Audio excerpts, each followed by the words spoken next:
And this is Killer Kyle, and welcome to Wheels of Fury.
Killer Kyle, and welcome to Wheels of Fury. And today we're going to look back at another classic ECW pay-per-view from the early 90s, Bloodfeast. And it's a two-part event. Yeah. I believe it was October 1st and 2nd. I could be wrong. Yeah. But at the same time, it was still an interesting event. Yeah. And the last one that we did was Ultra Clash, and this one was actually pretty good.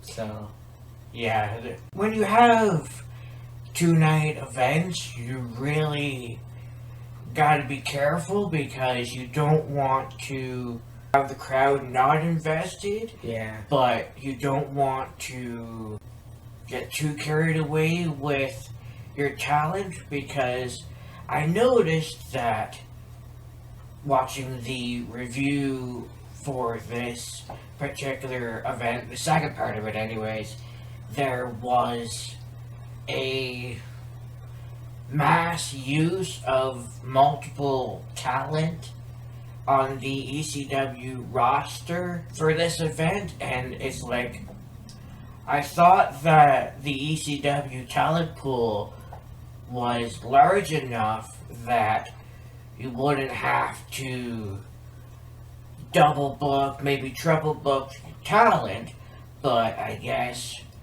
with as, I don't know if small is the right word, but like as minimal, maybe you could say, as the ECW talent roster was, is why they had to double or triple book their talent. And there was also some really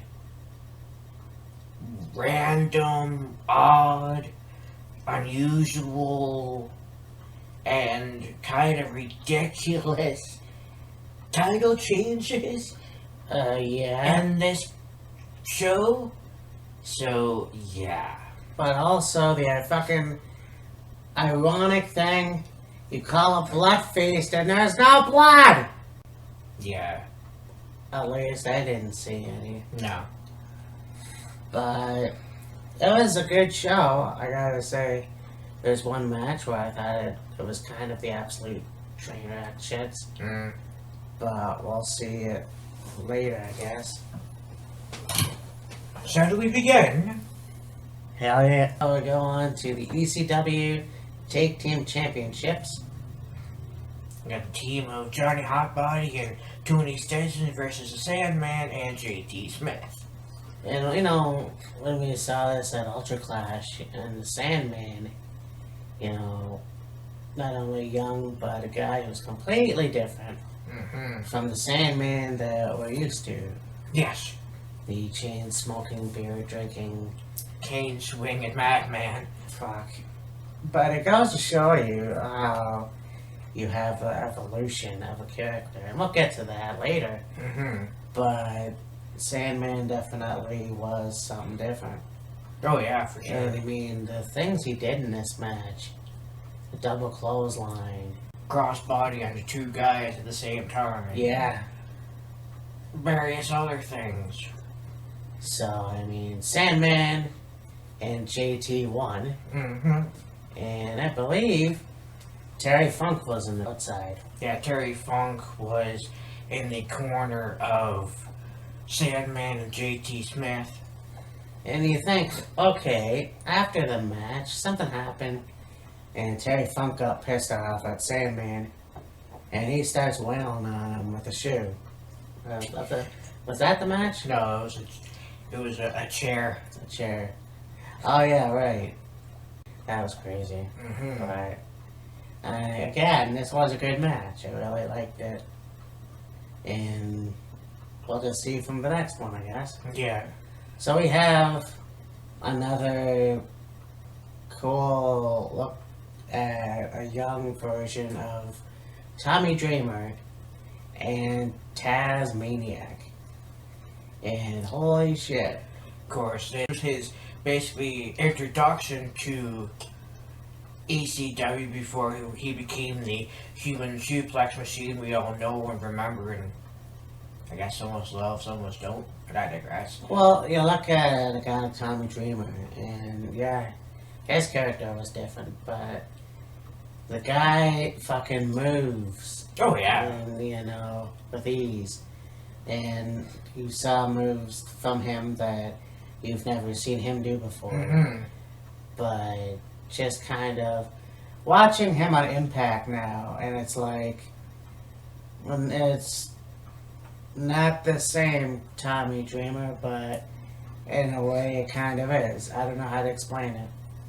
Like, he's still the hardcore legend icon, if you will, but he doesn't seem to be nearly as athletic as he used to be. Yeah. And then, of course, Taz, who completely had a drastic change through the years. Oh yeah, when he was a Tasmaniac, he had long curly hair and his face painted up, and he was wearing a Leopard skin pants or whatever. toga, I guess you can call it. And yeah, and this was a good match. Who won this one? I believe Tasmaniac did. Yeah. They said was a belly to belly off the top rope, but they showed it. It was like, well, that's more of like a Northern Lights suplex off the top rope. That's right. But yeah. digress. Now we go on to a match for the ECW Championship with the current champion Shane Douglas, who became the franchise and was in ECW, WCW, TNA, WWE. Yeah, Dean Douglas. And this is the first of double booked talent. Yeah. His opponent, JT Smith. Now, what was pretty cool about this match was you had Sherry Martel, sensational, scary Sherry, managing Shane Douglas. Yep. And when we talked last time about Ultra Clash, you had Sherry in the ring at the Women's Battle Royal. So that was pretty cool to see her, I guess, post WWF. I think so. So, yeah, because she had looked like she did when she was with Shawn Michaels. So, this was a pretty good match as well, actually. And then, of course, you have Terry Funk in the corner of JT Smith. Yes, that is true. And Shane Douglas wins this match with a figure four, and Terry Funk throws in the towel, and of course JT Smith is all pissed off and throws the towel back at Terry, and Shane lets go of the figure four, going to leave the ring, and Terry Funk gets in the ring and he starts hitting JT with a towel and then slapping him and beating him up, and then he's got on cowboy boots and takes off one of the boots and starts wailing the shit out of JT Smith with his boot, and then they end up on the outside, and Terry grabs a chair and uses it on friggin' JT Smith. Yeah. And Sherry even got into the action as well. Yeah. Her and Dangerously? Yeah. Yeah, Dangerously, and I can't remember the other guy's name was in there as well. There was a backstage segment. You got Todd Gordon. One of the commentators, whatever, was interviewing Todd Gordon, and he was saying that, you know, Sabu made his TV debut, and I've had parents and kids and all this other stuff write me. We had more people write me after last week's episode than any other week in the history of ECW, frightened of Sabu because he's chained to this friggin' gurney and got a Hannibal Lecter looking mask on, and that Sandman's gonna be at house shows, arena shows, but he's not gonna be on TV, and the NWA is gonna review the tape and blah blah blah blah blah. And then here comes Hunter Q. Robbins III, and he's talking to Todd Gordon and saying like, oh, you're taking away Sabu's livelihood, oh, because you're not going to let him on TV, and blah, blah, blah, blah, blah. And then here comes Paulie Dangerously with a headset on, and he's telling off Gordon about the same thing about Sabu. You're not going to let him be on TV, and, you know, Sabu has the right to be on TV, and all this other stuff, and you're being racist against Sabu or whatever it was. Yeah, that was the one. And Gordon goes, what are you talking about? It wasn't that long ago. You hit me in the back of the head with a damn phone. Yeah. And then Dangerously turns to Hunter Q. Robbins and goes, would we be able to have a conversation, of course? Hunter goes, well, of course we can. And they walk off, and that's the end of that segment. And I turned to Matt and said, is it just me, or does it seem really weird to have a man of African American ethnicity or descent using a English accent, if you will? And he goes, no, Not at all. There's tons of African Americans who are British. There's tons of Chinese British people. But yeah, I thought it was funny how loud Paul Heyman is, and yet he wears a headset. And backstage, no less. Well, I think he was probably doing something production-wise Oh, yeah. for the show and whatever, and then just happened to be involved with that one particular segment. Okay. Yeah. So now we have... A tag team match. Oh, yeah, we got Bad Company versus Public Enemy. Bad Company comprised of Paul Diamond and Pat Tanaka. Yes. And then, of course, everybody knows Public Enemy is Flyboy Rocco Rock and Johnny Grunge. And Amanda Tanaka, see, we've seen him in his later years, and it was like, you know, the belly and the shorter hair, but, you know, here he's got, like, the black outfit, and he's got the long hair, and, of course, they said that I don't even know what word, a sensei? Yeah. Yeah. And he's not even wearing a gi. Call him a sensei, it's like, he's not wearing a gi, he's not wearing like a black belt, he's just dressed all in black. Exactly. But I guess because he's Japanese, I don't know. Yeah. But anyways, this was a pretty good match too. I think that Public Enemy is was a pretty good take team. Oh, yeah. They definitely fucked them up pretty good. Yeah. You know, so yeah, Public Enemy won the match. Yes. So this was good. See, we just saw this once again.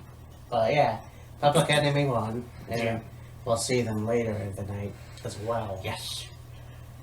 And now we have a singles match featuring Rockin' Rebel and Chris Michaels. And I saw, and it was actually Rockin' Rebel that looked like Shawn Michaels. I thought maybe Chris Michaels was like a knockoff, but apparently not. No. But this was a good match too. Yeah. I believe it was like a fairly short match though. Yeah. Like, it was basically a one-sided ass whooping on the side of Rockin' Rebel. Yeah, pretty much. Yeah. So. And we have a tag team match featuring Bad Breed and Donnie Allen and Chad Austin.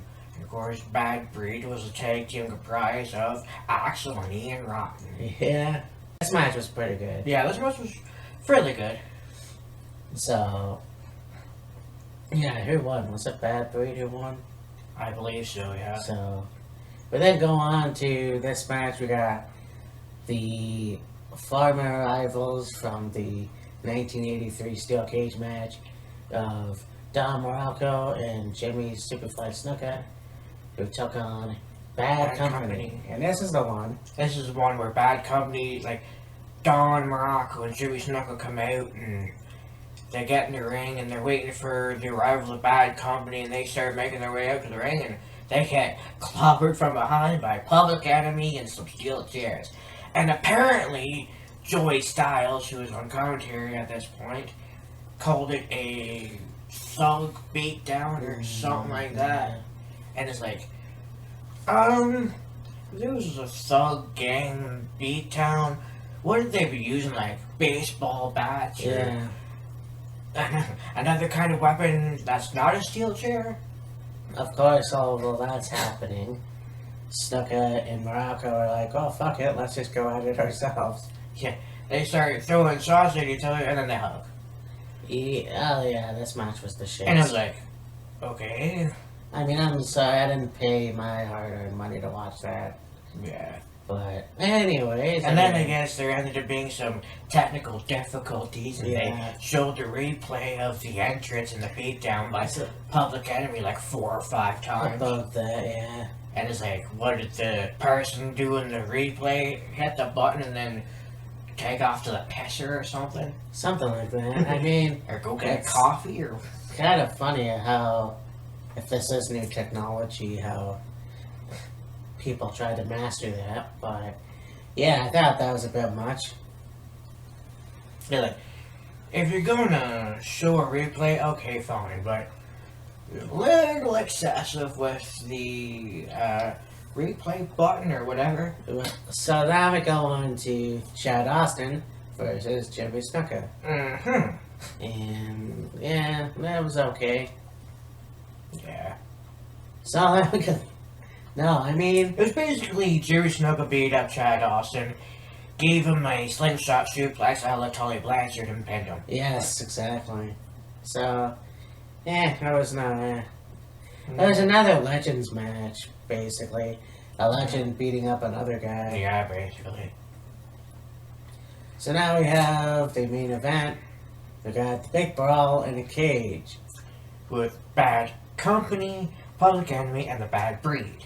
Yeah, this was pretty cool. I mean, I always love the steel cage matches, so. Yeah, you got 6 bodies, a cage, some chairs, and an all-out war. Pretty much, yeah. Who won this one? I believe Public Enemy did when Rocco escaped the cage. Right, yes. Pretty cool to see Public Enemy go at it with these guys and kick ass all night. You know, the beatdown from earlier, you know. But these guys really made a fucking statement for sure. Oh yeah, absolutely. So we have now a ECW championship match. Another ECW championship match with Shane Douglas, but instead of the opponent being JD Smith, it's The homicidal, suicidal, genocidal Sabu. yes. So you got fucking Sabu and the gimmick that he always seemed to have. He comes out in a stretcher. He's got the Hannibal Lecter mask on. And that was pretty fucking cool. Yeah.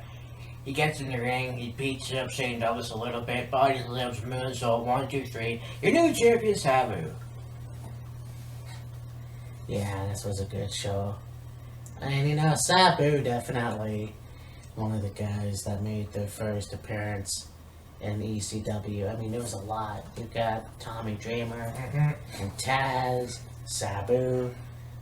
You know, and again, when you looked at the other pay-per-view, it was pretty cool to see guys when they were young. And this is why I enjoy doing these kind of videos, is because it's like, hold on, let's just look back and see what they were like as younger people. Oh yeah, absolutely. Look at Impact today, and it's like, yeah, it's cool to see Rob Van Dam and Sabu.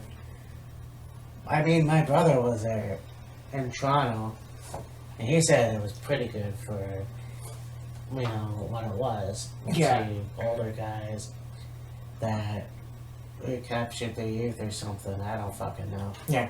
One thing I did notice, I watched last Saturday the episode of Impact from the Friday, and at the beginning they were showing highlights of the Impact from last week, and there was a 6-man tag match featuring Tommy Dreamer, RVD, and Sabu, and I can't remember who they were tagging on, but there was a period of time where Sabu was in Impact, and there was like Hardcore Justice and a few other things, but Sabu was well bald. He had no hair. Yeah. And during that 6-man tag match, well, I noticed that Sabu grew his hair back.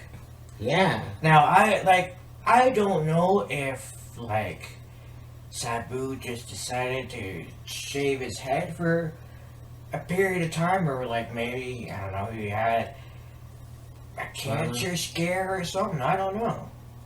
Well, you know, that could have been possible. I mean, the guy was definitely on death's door at some point. But think about it. Shit, I shaved my head a long time ago. Not even thought about growing my hair out 4 years ago, but there it is. I mean, Sabu was just one of those wrestlers, almost like Paul's Mahoney, where his life was in the shitter. Yeah. I think that he's looking after himself a little bit more, but Yeah. you know, you watch Impact and you have guys now coming back, like Tommy Dreamer, who also did lots. And that's kind of weird too. Tommy Dreamer did stuff for WWE, well, behind the scenes or whatever, but he's also on Impact. So Yeah, and he's got his own wrestling promotion too. and House of Hardcore. House of Hardcore, which I'm still need to watch. But yeah, you've got these guys. You've got Rob Van Dam. Sandman is in Impact now, and Sober, and you know, whatever. It's pretty cool. Yeah. So it's nice to see all the ECW guys back in Impact. And it's unfortunate that Paul Heyman is not there. Yeah. You know. Well, this is just my opinion. The reason why I believe that RVD signed a deal with Impact, but and Tommy Dreamers were part-time, whatever, with Impact, but bring in Sabu and Sandman because they were in Philadelphia at the 2300 Arena. Oh, that's true as well. Yeah, I never thought about that. But it's still cool to see them. Oh yeah. You know. But anyways. One thing you can say though is you look at Sandman in '93 and he was this kind of surfer dude gimmick, if you will. Yeah. Managed by Peaches and ECW heavyweight champion, and then eventually evolved and drinking a beer and smacking himself in the head with a beer can and smoking cigarettes and wielding a Singapore cane and all this other stuff. But then you have Sabu, who was this out of control, scary personality, whatever. And then as years went on, he was doing moonsaults and athletic stuff and jumps off balconies. Yeah. All, putting him and Rob Van Dam do a double move, moonsault leg drop through tables and stuff like that. But it seemed like, I don't know, I think maybe he decided to tone down his character quite a bit from this over the top, wild, crazy barbaric, if you will, character. Mm-hmm. Well, yeah, because, I mean, we all get old and we all have injuries and shit, but we have to, like, try to slow down a little bit at least. So I think, yeah, look at Sabu and you gotta think, okay, it's not a good idea to, like, fucking go on tables and smash through things and whatever. Oh, there was even a period of time where he just fucking put himself through a table for the hell of it. Oh, yeah. But, yeah, looking at Bloodfeast 93. And again, it's ironic because there was absolutely no goddamn blood. Mm. I mean, World Wrestling Council had a lot more blood. We gotta do a review of that. Yeah. Jesus Christ. But this was a good show nonetheless. I think it was short and sweet. Mm-hmm. It was pretty cool. Yeah, so next week. Stop and grab. Exactly. So. Kicking ass and taking names. Yeah.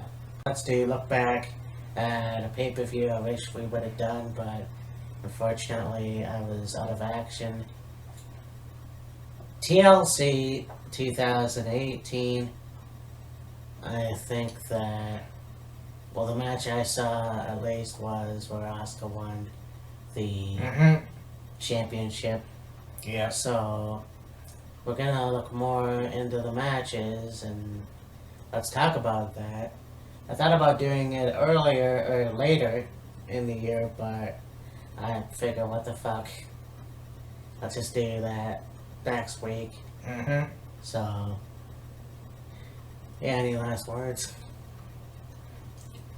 Bloodfeast seemed like a really interesting show. They did have to use more than one talent more than once. Yeah. To, I guess, make the show complete, whatever. But, yeah. I was really disappointed. I thought maybe Psycho Sid Justice was going to be there. I saw his face on the thing. Mm. So, anyways, yeah, I guess that's it. So, for me and Matt, this is Killer Kyle, and we will talk to you next time. Deuces. Bye.